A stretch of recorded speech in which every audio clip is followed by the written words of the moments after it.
Hi, and welcome to the OrgDev Podcast. So, what is the secret ingredient in organizations that builds trust and psychological safety, leading to better decision making, increased staff loyalty, flexibility, and engagement, and ultimately higher productivity and profitability as well?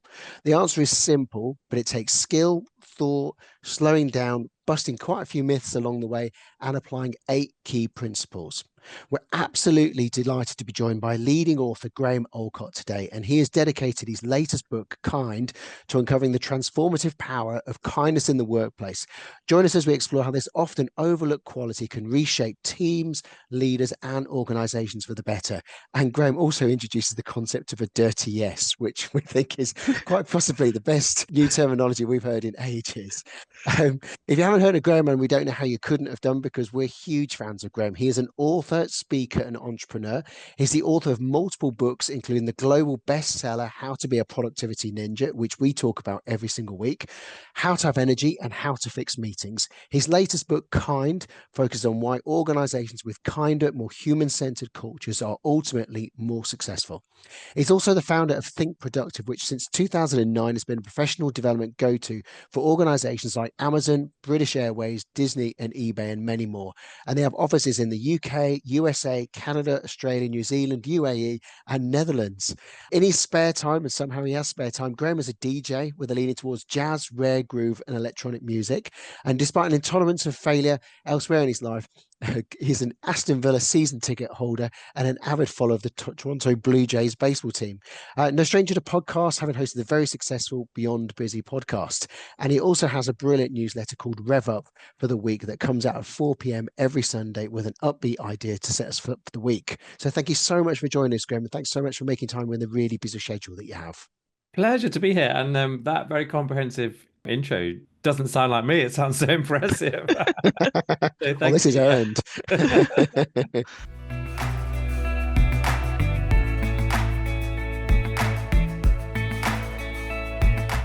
Well, thank you for joining us. It's really, really lovely to have you with us. So just to say, we loved Kind. We've devoured it. I love Thank the way it you. makes the compelling case for kindness at work. It's really pragmatic. It's kind of really hands-on. So we're just going to explore that a bit with you. So just tell us a bit more about the book. What inspired you to write it? Yes. Okay. So there's a couple of origin stories for where I intersect my work with kindness and also where the book came about. So for many years, my company Think Productive has had as one of our corporate values, trust and kindness are our rocket fuel, and it's just something that we've always really believed in, particularly the trust element. Being honest, really open with everybody that we work with, and just really encouraging people to share the stuff that helps unstick the work that we're doing and the collaboration that we're doing together. So that's kind of always been how we've worked at Think Productive, and I really think that kindness has been a really crucial part actually in building that business over many years. And then with the book itself, I found myself in Rome doing a keynote, and I was talking to this huge conference room about how to be a productivity ninja, which is my best-selling book. And someone asked me this question at the end of the keynote. I'd spoken for about an hour, and then in the Q&A, someone said, "So, okay, you've just talked about productivity. You've just talked about all the stuff that's in your book. What else have you come across, or what else have you used personally to build up your own business?" And it was like really weirdly a question I'd never really been asked before. Everyone just takes it at face value that like I'm here to talk about productivity. Here's the productivity stuff, and then generally not that interested in my own backstory or the kind of secret to my success kind of question. So I didn't really know what to say, and then just what just came out of me was just kindness fuels everything. When you're kind you win. It's as simple as that. And I just remember saying these words and just thinking, man, I've just said that on a stage and I didn't really intend to. It was a bit of a surprise and it just sort of came out. And what happened in the room was really interesting. So I talked about kindness, and the room quickly sort of divided along these sort of lines of there was a whole bunch of people in Team Kind who really understood it, really got it. Kindness can really help to build team morale. It can build this communication, and people were on my side. And then there was a whole bunch of people in the room who were on team screw them all and be evil. And these people who were saying things to me like, "But what about Donald Trump and Elon Musk? And isn't it all dog eat dog?" And people had this really strong aversion to the idea of kindness having any place at work. And so I just thought, how interesting is that? There's something as simple as kindness can have this really polarizing effect, as I'm standing on stage. And then I was in Rome and walking around Rome for the weekend. And just, you walk around Rome and it's just like you're just walking between like all these different human achievements, aren't you? Like it's just such an incredible city for that. And it just really got me thinking about like human beings and what makes us tick and just this polarization around kindness. And before I got on the plane, I just had this revelation of like, this is a book. I just need to really capture like my approach around kindness and what we've done with Think Productive over the years, but also really dig into and address that sort of cynical team screw them all and be evil kind of approach. And even in that room, which was a room of investment bankers, by the way, there were more people on Team Kind than on Team Screw Them All and Be Evil. But it strikes me that the stories that we tell around these archetypes of the business bastard, these kind of, right back to Shylock and Ebenezer Scrooge, this idea that we have around the business bastard is one that really gets in the way of what's really happening, which is this quiet power of kindness as we sort of go through the world. So I just figured that there was a lot of people who would resonate with that message because they were already on Team Kind, and they would want to buy the book for the people that they thought were on Team Screw Them All and Be Evil, or just to up the level of kindness. We think kindness is great. Let's do more of it. Let's, really think about how we can more value the people that we have around us and sort of create that really collaborative culture. So that was the origin story of the book, really. And that was about, probably coming out 5 years ago now. And so it's been a lot of, a lot of blood, sweat and tears, a labor of love, really, to put the research in around it. And I've been teaching Kindful Leadership in that time as well. So sort of taking a lot from the practicalities of teaching stuff. I think, the more you teach stuff, the more you learn stuff often, especially with a topic like this. And so, that's really been the origin story of it. And I think often people think of it as being very far away from how to be a productivity ninja. I actually think, kindness really fuels productivity, and actually productivity requires a lot of kindness. I think there's actually quite a lot of crossover actually between what I'm most known for and then this new book. And I think one of the things you talk about, one of the kind of 8 pillars of kindness you talk about, is kindness to self, which I guess is linked to the productivity Yeah, for sure. kind of side of things. You say a bit more about that for us, the importance of kindness to self. Well, I think when I first started teaching productivity in about 2008, 2009, I thought productivity was all about apps and systems and lists and whatever. Most productivity, especially when you're coaching it and teaching it, is about people's fear and guilt, and I think so often we are unkind to ourselves. We are much more willing to go out of our way to help someone else than we are to get out of our way to help ourselves. And so for me, there's something really important about, like, when we think about kindness, really starting it from what do we need, and that sort of role modeling in our own heads around having an abundance mentality and not scarcity mentality. I think when we think about kindness, the first thought is, how can we pay it forward? How can we help someone else? Who needs our help? And we think really externally, and actually we really need to challenge our own thinking and really make sure that what's in our head is a whole lot of framing around abundance and not scarcity. And what I mean by that, like that scarcity mentality is, people think about how can they be more productive or how can they, be kinder. Often the little scarcity mentality in your head is there isn't enough time, or there isn't enough, or I am not enough. And when we flip that into an abundance mentality, what we come up with is there is enough, I am enough. And those are really difficult things to tell ourselves. There's an awful lot of, sort of guilt and self-judgment, self-sabotage that gets in the way of that. But when we can really flip that script in our own heads towards abundance, it makes it much easier to be kinder to everybody else. So we've got to start with ourselves. That self-kindness is not self-indulgent. It's actually like hugely generous when we start kindness from ourselves. Just going back to what you said about the beginning, you've got team kind and team kind of screw everybody else. Just going to get on and look after myself. What gets in the way of people moving from team evil to team kind? What are the things that get in the way? Well, I think it's the brainwashing that we receive every day, right? We are taught a whole bunch of stuff. Competition is the highest form of society. Everything's dog eat dog. Everything's competitive. Actually, what is happening in most organizations, if not all organizations, is collaboration and codependence and interdependence are, really more important than independence and competition. And so we are just taught that like competition is the highest form always. If you scroll Instagram and you look at motivational business content, you will see lots of motivational quotes, and the background image is Leonardo DiCaprio with his arms out in Wolf of Wall Street, right? As if that film was supposed to be some kind of user manual for how we build teams. Like, it's nuts. It's absolutely nuts. And I think we really need to, just remember that actually a lot of that is it's making the headlines because it's really interesting. There's Donald Trump, whatever you think of him politically, is a far more interesting character than Kamala Harris or than a CEO that you've never heard of. Because we all have that little part of ourselves which is curious as to what's going on in that man's head and what would it be like if I just didn't play by all the rules. Elon Musk is a fascinating figure for the same reason. We are very invested in the idea of the business baddie, and often in movies and in literature, the baddie is often a more complex and more interesting character than the goodies, right? So we are just, I think, naturally wired and set up to be curious about some of those darker elements of human behavior. And a lot of the people who are going around and clearing up the mess behind an Elon Musk or a Donald Trump, those people are doing that often very quietly. They're not doing it in a flashy way. They are building teams. They are like picking up the pieces and motivating people. And it's totally unremarkable.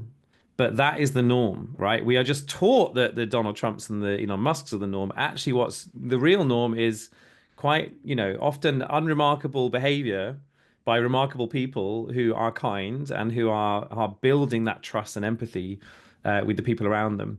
But we don't see that, and it doesn't make great telly. So I interviewed Nick Jenkins for the book. He's the CEO of Moonpig, founder of Moonpig, was one of the dragons on Dragon's Den. And when he was on Dragon's Den, his approach to me seemed to be as helpful as possible and as practical as possible. He gave loads of advice to the people that he didn't even want to invest with. He would always pick out the kind thing to say. And I remember saying to him, when you were on Dragon's Den, was that your strategy for the show? Like you were trying to mix it up and be a bit different to the often quite abrasive approaches of some of the other dragons? And he just looked at me really funny. He was like, well, no, that's just how I do business. How I've built Moonpig to be super successful was by being reasonable and being kind. And actually what I find is that when you do that, people respond better. So I just did that on the show. He only lasted, I think, one series or two series. They kicked him off and got someone else. And I think, I think that speaks volumes, is that ultimately when we watch Dragon's Den or when we watch The Apprentice, we are so indulged by these, especially the Apprentice characters, we're indulged by this whole thing of, I'm going to stamp all over all of you to get where I need to get to. And, all of that stuff is for me, that's the propaganda of unkindness. It's actually often the propaganda of a certain form of capitalism. And it's just not, it doesn't in any way relate to how most of us are building businesses. So I just think we have to reject all that, and so that was for me a really big motivation behind this book was to really start a very different conversation, and to start a conversation that about kindness that is not fluffy, but a conversation about kindness which is about performance. It's about how people build teams, and it's about the benefits that come from working in a way that is transparent and open and empathetic and ultimately kind. So you talked about the fluffy bit there, and one of the things you do really nicely in the book is you really articulate the difference between being nice and being kind, and the fact that people get that muddled up. And that's part of the reason kindness perhaps doesn't get the support that it should do. Because if we got the difference between nice and kind, then it would help make the business case for it even more. Because I think nice can be quite weak, and obviously fluffy feels quite weak. But kind is something very different. I think for me, kind is actually quite badass, because kind is about being, in equal measure, being committed to truth and grace. That's really my definition of kindness, is about truth and grace. So I think about kindness in the same way I think about salted caramel. Now we can all agree that salted caramel is the best food in the world. There's absolutely no doubt about that. And when we think about what makes salted caramel so good, is that you've got these two things working. You've got the salt and then you've got the caramel. So you've got like the saltness and the sweetness. And so if you think about the salt as being like truth, we need a certain amount of truth in order to cut through, right? In order to make things happen or make changes or for people to be able to grow. You need those almost sometimes those kind of bitter moments in order to really push you to the edge of your comfort zone. And then that's where you grow from, and that's where things change. And you also, when it comes to salted caramel, you need the sweetness as well, right? So you need that grace, you need that ability to be able to put the salt in a format that really makes it work. If you have even the slightest bit too much salt in your food, your entire meal is ruined. So too much truth, just people can't take it, and it's just a really dangerous thing. If all of your food is the sweetness of caramel, it gets sickly very quickly, and it doesn't become, it's not something you can eat a whole meal out of. So it's having those two elements together, the truth and the grace, is, for me, what really makes and differentiates between being kind and being nice. Often niceness it's all about the sickly sweet. It's actually trying to deny the truth or shirk the truth. So just a little example in terms of like a business example for that. So if you're in a meeting and your colleague is, making a pitch or making a presentation in that meeting, and they've done it really badly, and you can sense there's like a tension in the room or like it hasn't gone well. And then at the end of that meeting, your colleague comes up to you and they say something like, "So, how did I do? Was it good?" Then you have a choice in that moment, and you can either take the kind approach or the nice approach. And the nice approach is they say, "How did it go? Did I do okay?"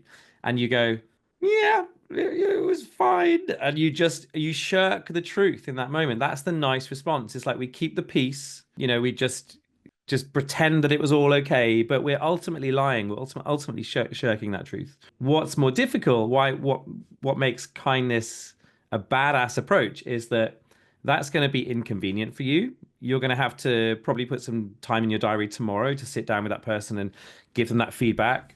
It's brave. You're going to have to tell them stuff that they perhaps aren't going to like. You're going to have to tell them stuff that are perhaps truths about themselves that are difficult. And you have to do that with a level of skill and a level of empathy that's actually quite difficult to do. So it really is a very skillful thing to pick kindness in that moment. A lot of people will just pick nice, and probably anyone listening to this, me included, we can all think of those moments where we've picked nice, where we could have picked kind.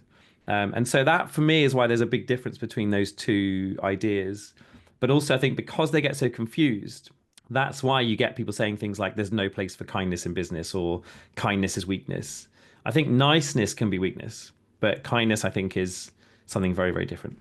Yeah, it's a really interesting point, isn't it? Because I think if you're going to lean into those types of conversations, so because when you're giving someone feedback, you're actually putting your relationship in jeopardy. Yeah. Because if you're going for nice, it's like, I just want our relationship to be okay. That's the highest context here. So no, actually, I want you to be the best version of whatever it is that you want to be. So I'm actually going to place this above it. And that's a real risk, isn't it, as well? It is. When I talk about truth and grace, which that phrase truth and grace came from my colleague, Christina Kisley, and she describes the grace part as the real grace is when you're acting from a place where you're for the other person. So you're making this almost like emotion. I sort of think about it as almost like this emotional connection, like you're reaching out to them. It's like, I'm so for you and I so believe in you that like I'm willing to put myself on the line a little bit. I'm willing to say the thing that's uncomfortable. I'm willing to take that little risk.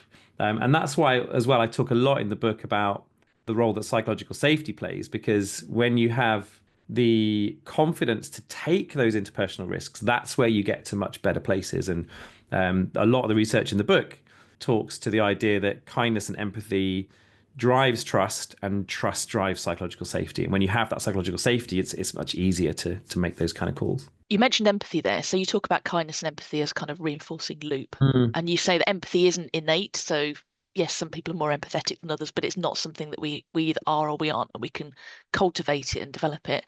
What advice would you give to people who are working with maybe leaders who are lacking empathy? How do they start to develop it? How do you start to develop? Well, I mean, I think, yeah, so the first thing to say is that we can develop it. And so it's a neuroplasticity thing. You can actually, there are things that you can do that can alter your your brain chemistry and neural networks around empathy. One of the tools that I do talk about in the book is the idea of meta meditation, which I think can be really helpful.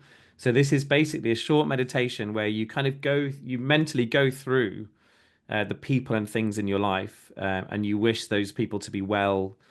You wish those people to have peace, to have ease. And you start with, your kids or your partner or, close family. And then you work your way all the way through to at the end, wishing peace and ease to your enemies or to the people who've hurt you. And I think there's something quite interesting about that. And I've found it over the years. I've sort of done that meditation on and off over many years. And there's something very interesting about the sort of physicality and what sort of happens in your body where you start trying to wish ease and peace to people who've wronged you. I think it's a really brave and really difficult thing to contemplate. So I think that's something that can really help. There's a whole process for that in the book. I think the other thing though is, and this is the thing I've done for many years with Think Productive, is just bringing a little bit of that humanity and personality into meetings and just doing that regularly. And if you're doing that as the chair of a meeting, the most empathetic people in the room are going to be picking up on those signals massively. But even the people who are less empathetic, it's kind of really encouraging them to kind of walk a mile in the shoes of the person who's talking. So it's just really simple little things like at the start of a meeting, if let's say you've got 5 people in a meeting, just having a few moments at the beginning where everybody checks in and says, how they're feeling and one thing that's going well, for example, is a really kind of standard one that I use. And then at the end of the meeting to just check out with one thing you valued and one thing you're looking forward to. And just doing that just gives everybody the chance to listen to what's going on in everyone else's head, which is something that if you just go straight into focusing on the business, you don't often really get those sort of slightly more emotional or sort of personal reflections. It's just, data about task kind of thing. So that's something that I've just found really useful over many years, I think, Productive. And there's a whole bunch of other stuff you could do, obviously, but just as a couple of little tips, those are definitely ones to follow, I think. I love that check-in idea because you can do that even if you're hybrid or it's not an impediment to doing that, is it? Yeah, so really for sure. powerful. So I had a question about one of the 8 pillars of kindness is you talk about is people first, work second, always. And from reading what you've talked about and hearing you talk before, you really live that, I think, Productive, don't you? It's not just something you've put on the wall and said, people first, work second, and then that's not the first. Because a lot of organizations we work with, they say, people first, work second. The minute there's any pressure, that's the people thing is the first thing to go. So what does it really take to live that as an organization and as a leader? Stubbornness. So the most important word in that phrase is the word always. People first, work second, always. And it came about because we went through this period at Think Productive where we had a relatively young, relatively healthy, fit, active staff team. And people were just dropping like flies all around us. People needed surgery. There was illnesses. There was bereavements. There was just this period where it just felt like we just couldn't catch a break, as a team. And it was sort of coincided with a period where I was thinking a lot about kindness and the values of the company and stuff. I did this whole experiment for a month called Radical Kindness quite a few years ago.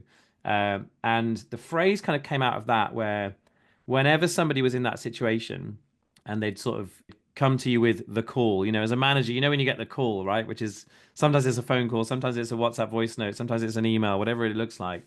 But it's that thing of, hey, like problem back at the ranch, some kind of issue. I might need a day out, I might need a week out, something's gone on. So whenever you get that call, for me, that is one of the biggest opportunities you have to demonstrate kindness because you're facing people at the very moment where they need it the most, right?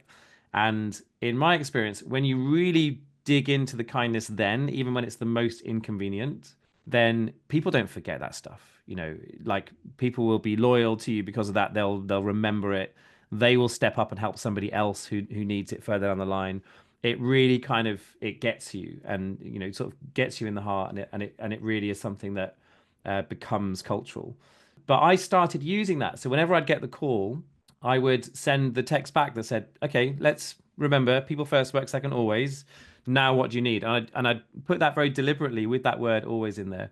And the word always is really a sort of public declaration and commitment that no matter whether it's the biggest client, the biggest day of the year, like whatever's going on, what is happening in your life matters more than the stuff that we're doing right here. You know, I did a thing a couple of weeks ago with where I literally was talking about kindness to a whole bunch of surgeons, people doing brain surgery or whatever. It's like there it might be life or death, but most of the time when I'm talking to organizations, I can use the phrase, okay, well, no one's going to die.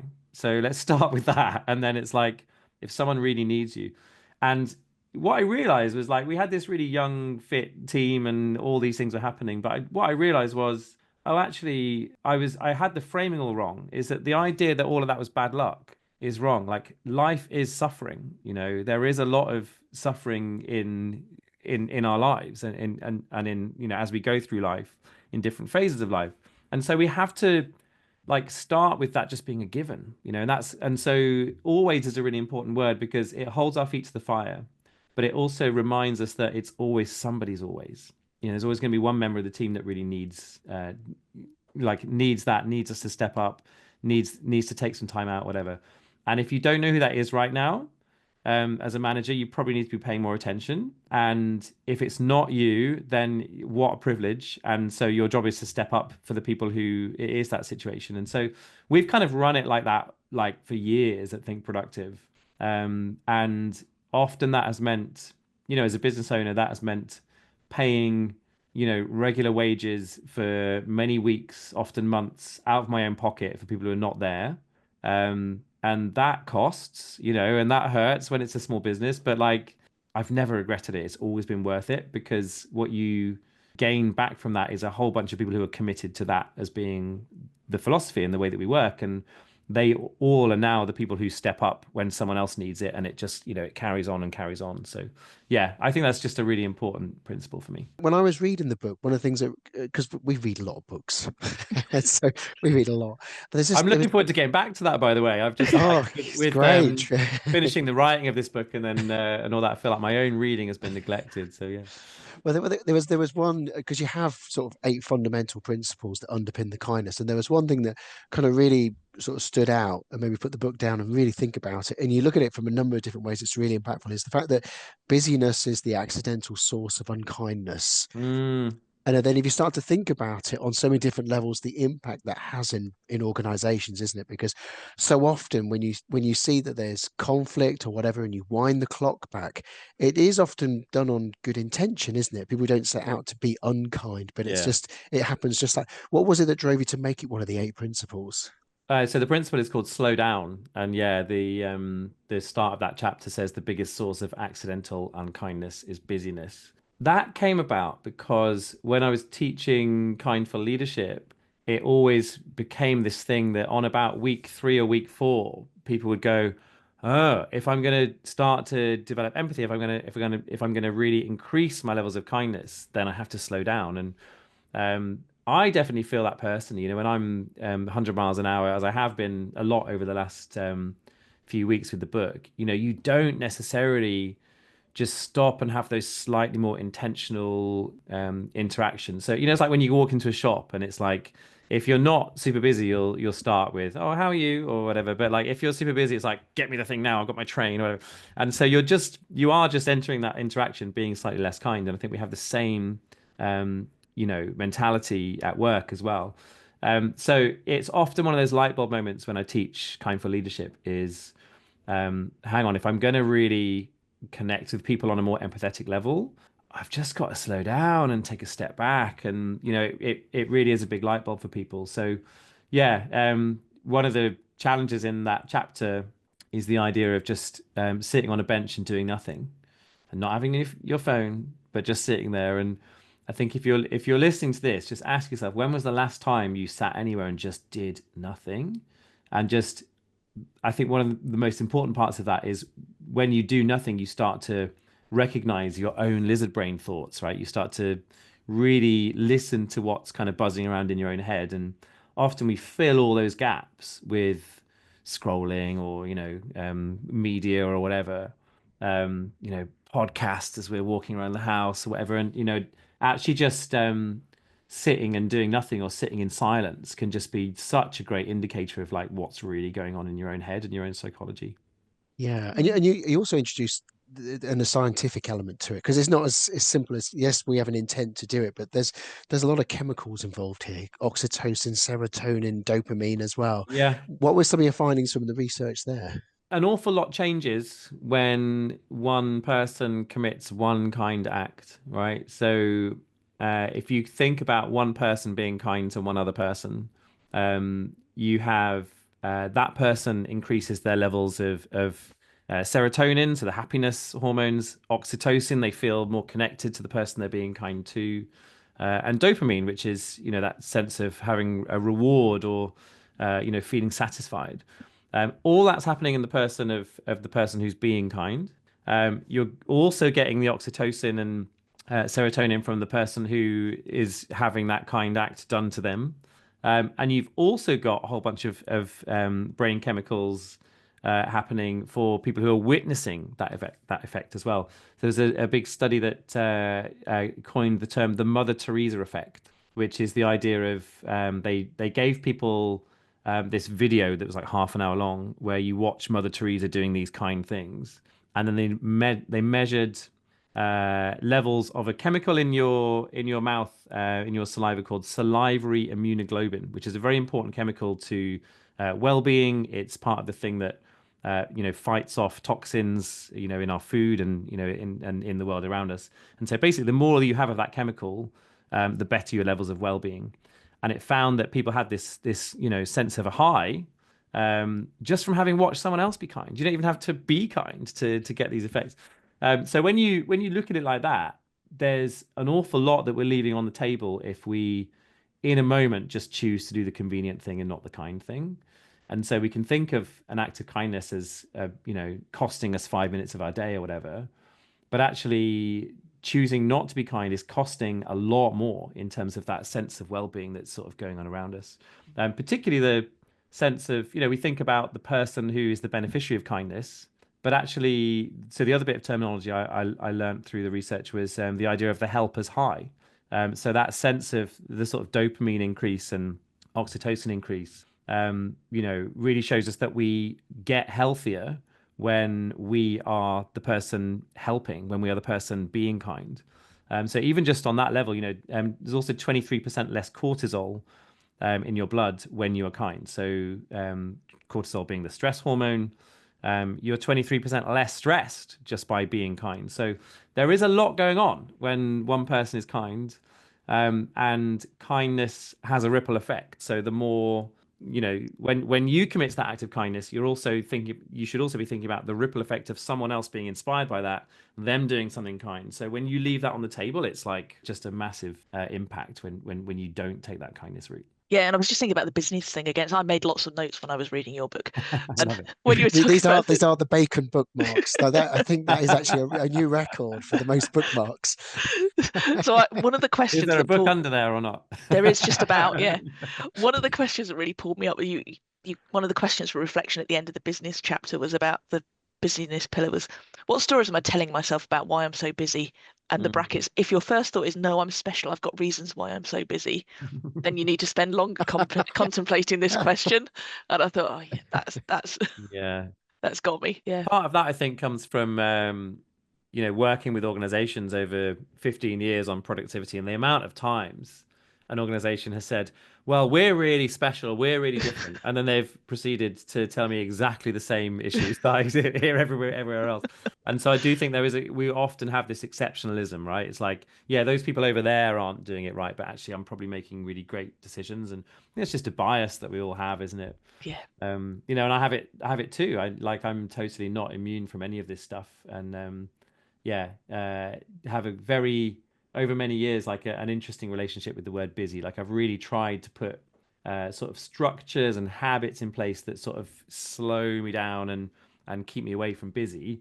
But that's because my natural inclination is to be very ambitious and quite sort of A-type in a lot of stuff. And so I kind of need those restrictions in place really to sort of stop myself becoming the sort of busy, addicted sort of, boss from hell or whatever. In the introduction, we talked about the dirty yes. This is Danny picked up on this, and since then I've fallen in love with the term. Can you just unpack that a little bit, what it is and how it occurs in organizations? Yeah, well, this is like coming back to that definition between nice and kind. So the dirty yes is what you is where you nod along in a meeting, and when someone goes, "Is everyone cool with this? Are we agreeing with this? Are we?" And you go, "Yeah," or whatever, and then you're bitching about that person behind their back, right? So you're not really in full support of the thing, but you're shirking the truth, or for some other reason, you're just not bringing your own thoughts to the table. And I think that happens a lot where you don't have psychological safety, where people feel like, well, the boss is saying this and we've done all this before, but to be honest, we'll just nod and go along with it. So, I think it's really important to try and avoid some of those dirty yeses. And actually, what I see a lot, so when I do keynote talks, I'm often doing them at conferences or away days, and I've lost track of the number of times I've witnessed one of those conversations where someone will be talking in acronyms for like 10 minutes. And then someone at the back of the room sheepishly puts their hand up and goes, I don't know what INJ6 is, or like what that stands for, or whatever. And you see half the room, their shoulders just like relax. And it's like, oh, thank goodness someone actually said that. So I think a really good rule of thumb, which I often talk about with teams and stuff, is if you are feeling like unclear, or if you're feeling like there's a niggle or there's something that really needs to be said, often when you say it, you'll see half the room go, thank goodness. And so you just need that little bit of bravery at the beginning to be the one that stands up and says, hey, I'm not going to sign up to this. I'm not going to subscribe to this dirty yes. I'm actually going to give you some interrogation of that idea and a bit of an objection to that idea. Maybe even I'm going to give you an alternative thing that we could do instead.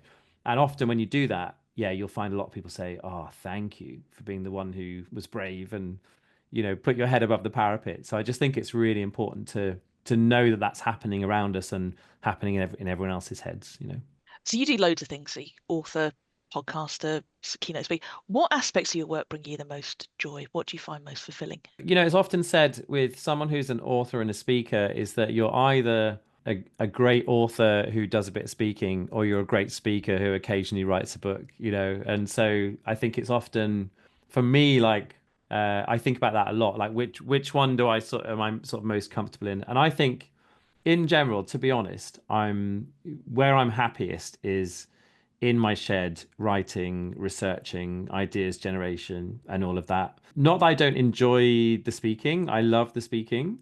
But the speaking takes a lot out of me just energetically. So that's kind of, yeah, like I do this weekly email called Rev Up for the Week, which you mentioned at the beginning, which goes out every Sunday, 4:05 p.m., just picked a random time.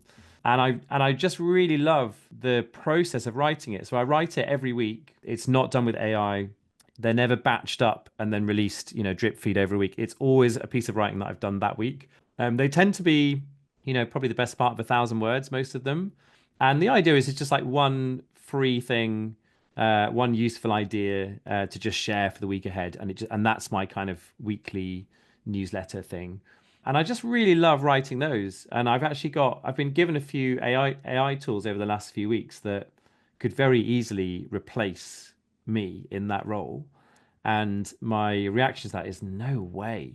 Because for me, the writing process is also my thinking process. It's my reflection time. It's just a really important process. And I definitely think, having done that solidly for sort of 4 or 5 years now, I look at the quality of the writing in Kind is way better than the quality of the writing in How to Be a Productivity Ninja, which is my first book. And probably most writers say that. And, everyone's got their embarrassing early works, like George Michael wrote Club Tropicana and then probably hated it when he was, doing his serious solo career phase. But I do think it's made me a better writer by having it be the process. So, yeah, I think probably, the writing and ideas generation and the sort of creative part of it. But yeah, obviously a big part of what I do is the speaking and the workshops and just sharing the ideas. The ideas are great, but when they come to life and you see people going, oh yeah, I'm going to take this back, or this has changed how I work, or whatever, like that's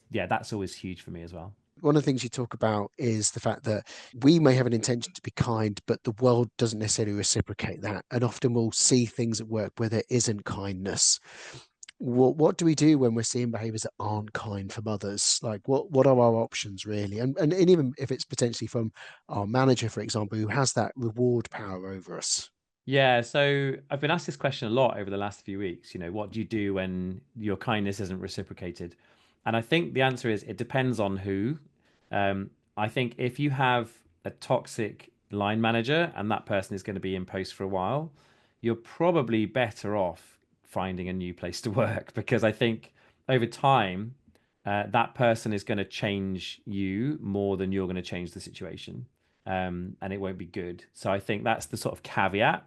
But if what you're seeing is there are some people on the team and they're busy, and maybe that busyness is what's leading to accidental unkindness, then I do think just role modeling it, and just not just role modeling it, but really whenever you get a chance, banging the drum for kindness, explaining the fact that you were kind in that moment and what it led to, really talking about some of the impacts of some of those kind of behaviors, either from you or from someone else.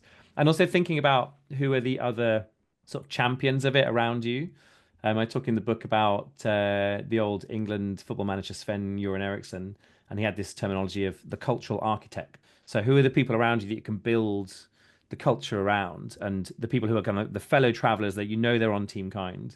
If you can get those people all sort of pincer approach talking about it, then you can have quite a big influence, I think. So I think it really depends. If it's a toxic boss, and you don't see them changing anytime soon, I think the most likely and the best change is you changing and moving somewhere else. But I think if it's just other people on the team, I think you can have a lot of influence to really start to change that culture for sure. One question that we always ask in every conversation is, what have been some of the biggest lessons that you've learned along the way? Wow, that's a big question. It's a big question. You can take it any direction you want to. Yeah, I mean, maybe this is a bit of a cliche thing, but I think, especially when you're in the early stages of building a business, you can really sweat the wrong small stuff. So I think certain things where you really need the product to be right, or the detail to be right, you want to really double down on those and be really committed to making that as quality as it can be, or as great as it can be, and like don't compromise. But there are also like so many bits of advice that you get, or so many models that you try and follow. And actually, like business, just like building a team, it's often not a perfect or a linear route. And so I think you can often get really stuck into trying to do it properly, or trying to do it the way so and so's done it, or like modeling it in a certain way. And actually, you just have to have a slightly more open approach, I think, and just be okay with things falling apart, or things being imperfect, or you pivoting to something else. And so, I think like over the years, there's definitely been times where I've been too sort of concerned or committed to like things like being structured a certain way, or me developing the business in a certain way. And often it just develops how it's going to develop, it sort of gets a life of its own, and it goes its own way. So yeah, sweat some of the small stuff, but like also don't sweat all the small stuff. Can say we'll link to kind in the show notes so people can access that. But if people want to take their learning further, what's the best way to kind of do that? How can they follow you? How do they learn more? Yes, so you can connect with me on LinkedIn, and probably the best way just to sort of start the process, if you go to grahamallcott.com/links, there you'll find a bit of everything that I'm doing. So, my Kind for Leadership program, which starts in January. At the end of Feb, I'm doing 6 weeks to Ninja again, which is my kind of annual 6-week productivity thing. So those are both 2 live programs working directly with me. And then also on that grahamallcott.com/links is signing up to Rev Up for the Week, and just like everything else that I do. And all of that will all be in the show notes. So whether you're listening to this on audio or on video, that'll all be available for you as well. Graham, we want to say a huge thank you. We know you've been intensely busy sort of getting the book out there, writing the book. So we really appreciate your time. Danny, what are you taking away from today's conversation? Oh, lots and lots of things. I've really enjoyed it. So, but I think the fact, the idea of kindness being around truth and grace is going to stick with me. I love the Mother Teresa effect, that ripple effect of being kind and really being aware of that.